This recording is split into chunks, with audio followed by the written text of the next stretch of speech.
obrigação genérica, como, por exemplo, a obrigação de não fazer ou fazer, né? Desde o artigo 806 até o artigo 822 da Lei 13.105 de 2015, nós temos várias obrigações genéricas. E lá no 824 nós temos essa obrigação de indenizar, que é a obrigação por quantia certa, né? Quando o juiz obriga a tirar o dinheiro do bolso, na verdade, o juiz manda tirar o dinheiro do bolso e pagar uma pessoa aí por um dano causado, né? Então, isso está lá no artigo 824 da Lei 13.105 de 2015. Então, o artigo 5º, inciso 17 da Constituição Federal, ele diz que é plena liberdade de associação, desde que seja para fins lícitos, né? Então, tem aí um limite, né? Uns fins lícitos.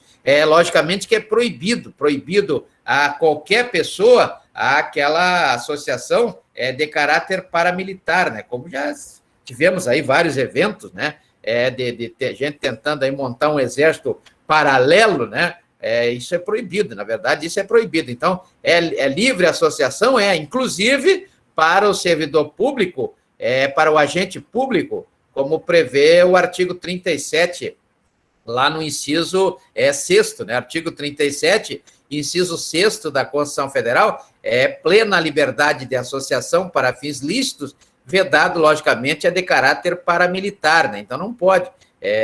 Tem certas vedações na Constituição Federal que tem que entender. Por exemplo, lá no artigo 5º, inciso 37, vedado também o tribunal de exceção, né? O tribunal de exceção não existe. Aqui no Brasil nós temos aí nas organizações criminosas aí o famoso tribunal de exceção, né? Mas não é reconhecido pelo Estado. Então, assim como esse caráter paramilitar também, como não é reconhecido pelo Estado, então ele é vedado, é proibido, né? Como prevê o artigo 5º, inciso 17. Inciso 17 da Constituição Federal. Depois nós temos lá no inciso 18, aproveitando o gancho, né, que essas associações elas podem ser criadas, logicamente, desde que tenha uma lei, né, e essa lei, na verdade, vai produzir aí um contrato social, ou seja, vai produzir um estatuto ou do gênero, né, e haverá o registro lá no registro civil de pessoas jurídicas,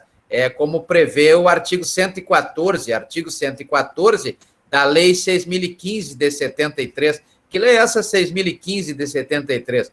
É a Lei de Registros Públicos, né? Aquela que é lá dos cartórios. Então, essa Lei 6.015 de 73, quando forem, mesmo que pessoas jurídicas de direito privado, mas que não exerçam atividades econômicas organizadas, a chamada sociedades simples, né? Sociedades simples, como prevê o parágrafo único do artigo 966 da Lei 10.406 de 2002, elas serão registradas lá no cartório, lá no registro civil de pessoa jurídica. Se forem aquelas que exercem atividade econômica organizada, ou seja, as empresárias, elas serão registradas na junta comercial, como prevê o artigo 32 da Lei 8.934 de 95.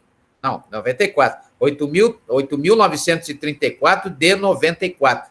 Não é verdade? Então, isso nós temos aí. A única exceção, logicamente, interessa para os senhores que vão fazer concurso, a única exceção é a cooperativa, né? A cooperativa é uma sociedade simples, ela não visa atividade econômica organizada, não visa lucro, não é uma atividade empresária, mas ela é registrada na junta comercial, é a única medida. Diga, doutor. Oi.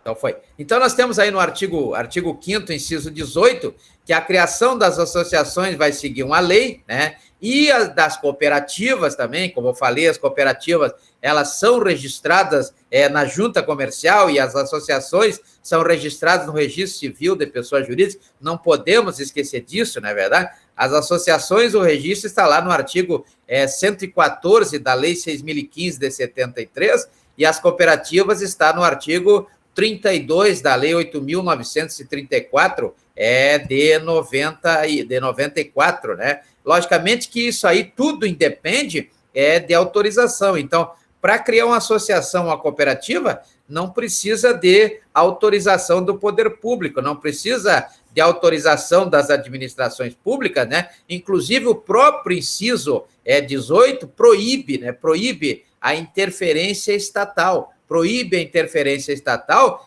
no funcionamento ou da associação ou da cooperativa, né? Então, veja que o Estado não pode se meter, o Estado não deve se meter nem nas associações, nem nas cooperativas. Então, vejo que é aí que surge a dúvida em relação ao agente público, né? Como é que o agente público vai se associar num sindicato, numa associação, numa cooperativa, se não pode haver interferência do próprio Estado, né? O patrão não pode ir lá ver o que está acontecendo, então pode acontecer. Lá no inciso 19, nós temos que as associações só poderão ser compulsoriamente dissolvidas, né? Quando houver aí indícios, lavagem de dinheiro, da Lei 9.613 de 93, etc., né? Aliás, de 2013, né? 9.613 de 2013 é a lei da lavagem de dinheiro, etc. Pode várias, improbidade, qualquer tipo de improbidade, não pode ser administrativo, né? Então, essas associações, porque é uma pessoa jurídica de direito privado, não existe a improbidade administrativa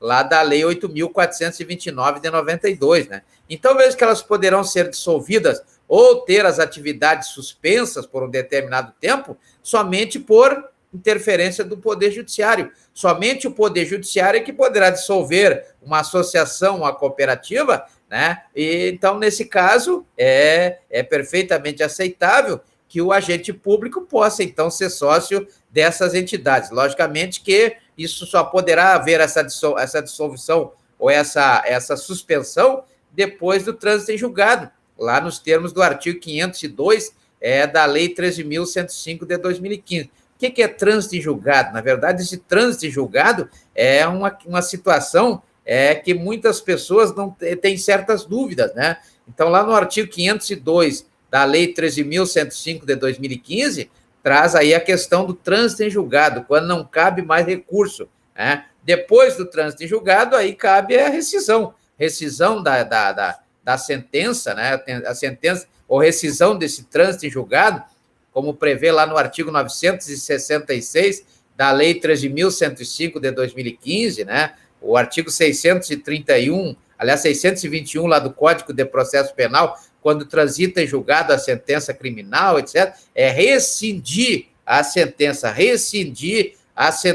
né? Isso, logicamente, considerando aí o artigo 975, já que eu estou falando nisso para os senhores pesquisarem, né? O artigo 975 da Lei 13.105 de 2015 traz um tempo aí para rescindir a ação rescisória do 966, traz um tempo de 2 anos, né? Depois de 2 anos, aí é a nullitatis insanabilis, né? Querabilis nullitatis insanabilis. Já ouviram falar nessa ação? Essa ação é uma ação muito usada. Aí depois que passa dos 2 anos da ação munitória, aliás, a ação rescisória do artigo 966 da Lei 13.105 de 2015, para rescindir uma sentença, passou 2 anos, não se fez nada, pode usar depois a querabilis nullitatis, né? Querabilis nullitatis insanabilis, querabilis nullitatis insanabilis, é a ação que nós vamos conversar depois. Então, e lá no artigo 20, no artigo 5º, inciso 20, diz que ninguém poderá ser compelido a associar-se, né? Ninguém poderá nem a permanecer associado. Então, ninguém pode ser compelido a associar-se a nada e também não pode ser compelido a permanecer associado em alguma coisa. Então, não é porque tem autorização para que seja associado ao sindicato que o agente público tem que permanecer ou mesmo tenha que se associar. Ele pode simplesmente dizer, não vou me associar, não quero me associar e pronto, é um direito que ele tem, está previsto lá no artigo 5º, inciso 20, da própria Constituição Federal, né? É a própria Constituição Federal que traz lá no artigo 5º, inciso 20, que ninguém pode ser obrigado a se associar a nada, né? E muito menos permanecer associado, né? As entidades associativas, no caso o sindicato, né? Sindicato lá do artigo 511 da CLT, o artigo 511 da CLT, onde eu tenho um sindicato, né? Quando eu tenho 5 sindicatos, eu posso ter uma federação, está lá no artigo 534 da CLT, e se eu tiver 3 federações, eu posso ter uma confederação lá em Brasília, né? Como prevê o artigo 535 da própria CLT, artigo 535 da CLT. Então, as entidades associativas, que é o caso do sindicato, quando expressamente,